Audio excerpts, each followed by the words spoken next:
Parmi les tâches féminines de la famille paysanne moyenne, il en est une qui fait partie de nos recherches sur les tissus et les couleurs. En effet, pour vêtir sa famille, la femme de la maison devait fabriquer tout le fil domestique utilisé pour la confection du linge de maison et des nombreux vêtements en toile et en laine. Elle en assurait la matière première par les cultures de chanvre et lin et aussi par l'élevage des moutons. Pendant de nombreux siècles, chaque paysan avait sa chenevière.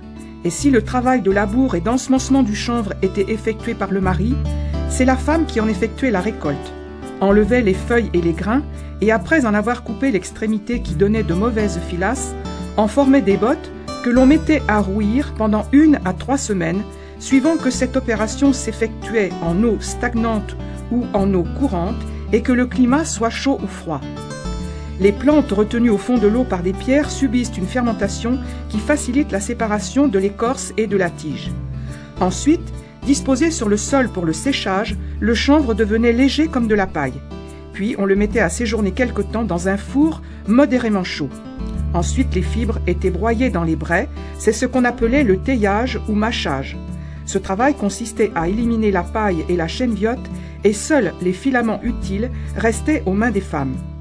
Le travail suivant consistait à enlever des petites parcelles d'écorce que l'on supprimait par le peignage. Souvent, cette opération était faite par un spécialiste qui passait de ferme en ferme, le fil tout pied. Le lin était également cultivé dans notre région.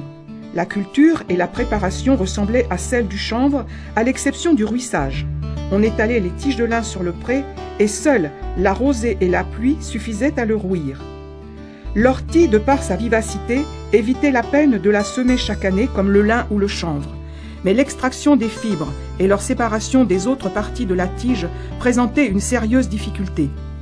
Le ruissage, tel qu'on le pratiquait pour le chanvre, produisait des émanations pestilentielles. C'était une opération malsaine qui l'ont conduite à son délaissement.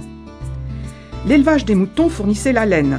L'homme tondait les bêtes au printemps, la femme lavait alors la toison pour la désuinter, la rinçait et ensuite l'étendait sur l'herbe. On la laissait sécher et on la cardait avec les doigts ou avec 2 petites cardes. Toutes ces fibres, de chanvre, lin, ortie ou laine, étaient mises en poupée dans l'attente de leur emploi. Les fibres ainsi préparées étaient filées. C'est alors qu'interviennent le fuseau et son complément la quenouille. La femme filait le soir à la veillée, mais aussi au champ et à chaque moment de la journée lorsqu'elle n'était pas occupée à d'autres travaux de la maison.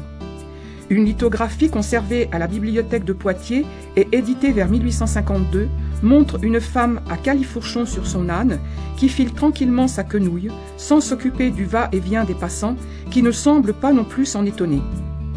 Le fil disposé en fuseau était ensuite enroulé autour d'un dévidoir ou enroulé en pelote.